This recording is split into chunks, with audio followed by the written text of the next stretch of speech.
Mes enfants, des temps de repentance arrivent à grands pas. Il faut que vous compreniez aujourd'hui que tout ce que je vais vous dire concerne directement le salut du monde. Beaucoup n'ont pas écouté mes premiers avertissements. Ceux-là seront punis, car le Père n'aime pas que la mère de son Fils ne soit pas écoutée. Mais vous, n'ayez crainte, car je sais que vous écoutez mes paroles et que vous obéirez à mes commandements. Il ne faut pas avoir peur de ce qui se prépare. Il faut simplement voir cela comme une épreuve, sans doute la plus dure que vous aurez à expérimenter. Voici que des temps de désolation arrivent. Soyez prêts, mes enfants. Rapprochez-vous toujours plus de votre Seigneur, car c'est par lui que le monde sera sauvé.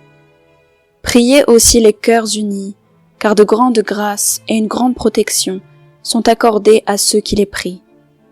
Faites-le seul ou à plusieurs, car nous sommes toujours plus attentifs au milieu d'un groupe de prière. Ne faites jamais l'impasse sur la prière. Priez aussi pour ceux qui ne prient pas, parce qu'ils ont peur, parce qu'ils ne veulent pas ou n'en ont pas le courage.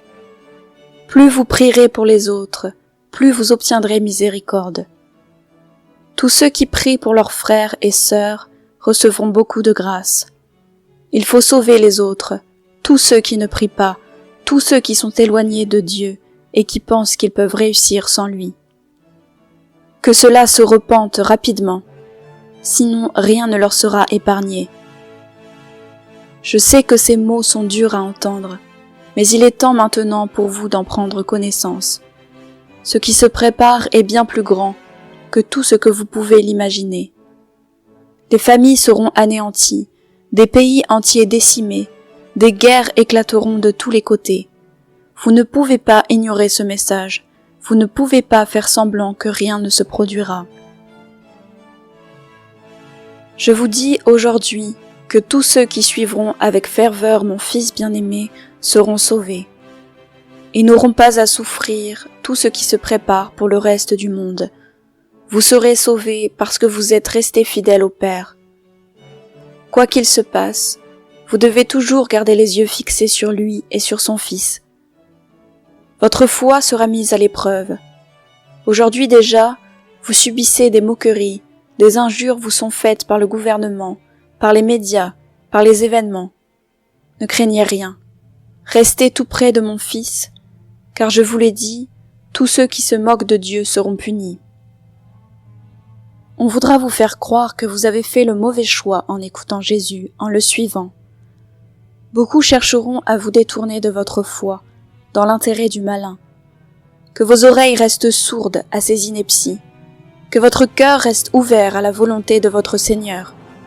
Ainsi rien ne pourra vous atteindre, aucun mal ne vous sera fait.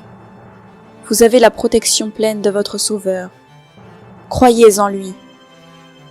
Bien sûr, il est facile de dire cela, mais soyez certains que je vous aiderai tous, mes tendres enfants, à garder dans votre cœur l'amour de votre Père.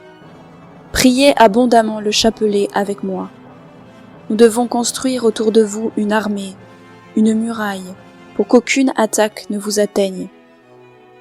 Priez aussi pour ceux dont la foi vacille, ceux qui ne sont pas encore très stables dans leur foi, car ceux-là seront sans doute les premiers à être attaqués. Priez pour que leur foi augmente, pour que leur cœur s'ouvre toujours plus à l'amour de votre Seigneur. Je suis l'Immaculée Conception, et tous ceux qui prient avec moi obtiendront grâce et miséricorde en abondance. Amen. Marie, Mère de Dieu, Fille du Très-Haut,